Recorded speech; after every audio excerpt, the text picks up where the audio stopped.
മായ അവനെ പറഞ്ഞു വിടുന്ന നല്ലത്. ആര്? അർജുനെ. എന്തിനാ വെറുതെ ഓരോ പ്രശ്നം? പ്രശ്നമോ?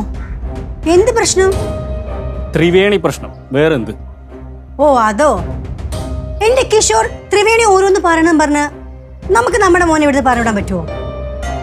അങ്ങനെയല്ല ഞാൻ ഉദ്ദേശിച്ചത്. അവൻ ക്വാളിഫൈഡ് ആണ്, അവനൊരു ഡോക്ടറാണ്, അവൻ പോയി ജോലി ചെയ്യട്ടെ. പിന്നെ യശോദ നമ്മുടെ മരണം കഴിഞ്ഞിട്ട് എത്ര ദിവസമായി? പിന്നെ എന്തിനാ അവൻ ഇവിടെ നിൽക്കുന്നത്? അവൻ പോയി ജോലി ചെയ്യട്ടെ. എന്നാ കിഷോർ നിങ്ങൾക്ക് പറഞ്ഞ് മനസ്സിലാക്കി കൂടെ? അവനോട് പോകാൻ പറഞ്ഞാ പോരെ? അതെന്താ നിങ്ങൾ പറഞ്ഞ അവൻ കേൾക്കൂലേ? നീ പറഞ്ഞാലേ കേൾക്കും. നീ ഒന്ന് പറ. എന്നാ ശരി, ഞാൻ അവനോട് സംസാരിക്കാം. കിഷോറേട്ടാ, മായമ്മ, ഞാനൊരു കാര്യം പറഞ്ഞോട്ടെ? പറയ്. രണ്ടുപേരോടും ഇതിനു മുമ്പ് ഈ കാര്യം പറഞ്ഞതാ, പക്ഷേ കാര്യം ഉണ്ടായില്ല. എന്റെ അഞ്ജു, നീ വളച്ചു കിട്ടാത്ത കാര്യം എന്താ പറയും? എല്ലാ പേരൻസിനും അവരുടെ മക്കളെ നല്ല വിശ്വാസമായിരിക്കും, അതൊക്കെ ശരി തന്നെയാ. പക്ഷേ എന്താ അഞ്ജു പറയേ? ത്രിവേണി ഇന്നലെ പറഞ്ഞില്ലേ അവളുടെ റൂം ലോക്കായി പോയിന്ന്? സത്യത്തിൽ ആ റൂം ലോക്ക് ആയിരുന്നില്ല മായമ്മ, ആ റൂമിൽ അർജുൻ ഉണ്ടായിരുന്നു.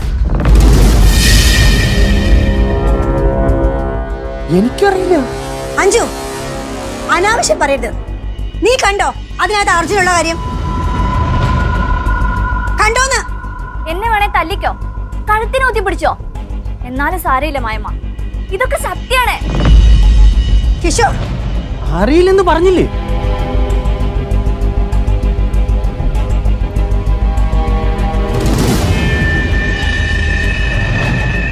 നിനക്കിതെങ്ങനെ അറിയാം? എനിക്കൊരു ചെറിയ സംശയം തോന്നിയിട്ട് ഞാൻ ത്രിവേണിയോട് ചോദിച്ചു. അവിടെ തന്നെയാ ഇതൊക്കെ പറഞ്ഞത്. എന്നെ വെല്ലുവിളിക്കുകയും ചെയ്തു. മായേ, ഇതിനി പരിഹാരം ഞാൻ പറഞ്ഞത് തന്നെയാ. അവൻ പോട്ടേന്ന്. അതാ നല്ലത് കിഷോറേട്ടാ. നമ്മുടെ ചെക്കനല്ലേ, അത് നമ്മളെ നോക്കണ്ടേ? അതുകൊണ്ടാ മായമ്മ കഴുത്തിന് കുത്തി പിടിക്കുന്ന അറിഞ്ഞിട്ടും ഇതൊക്കെ ഞാൻ വന്ന് പറഞ്ഞത്. ത്രിവേണി, ഇങ്ങോട്ട് വന്നേ.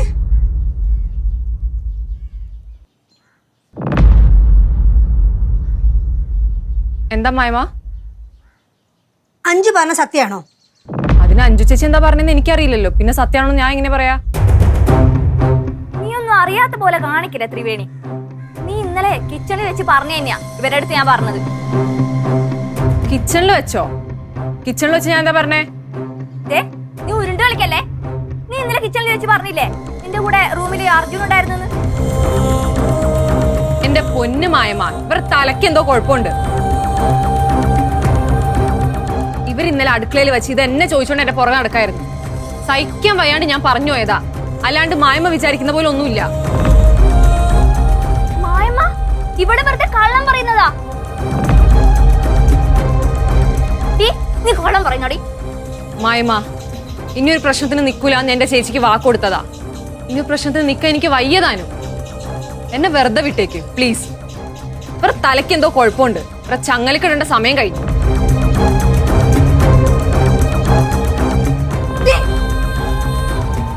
അവളെ വിശ്വസിക്കട്ടെ മായമ്മ.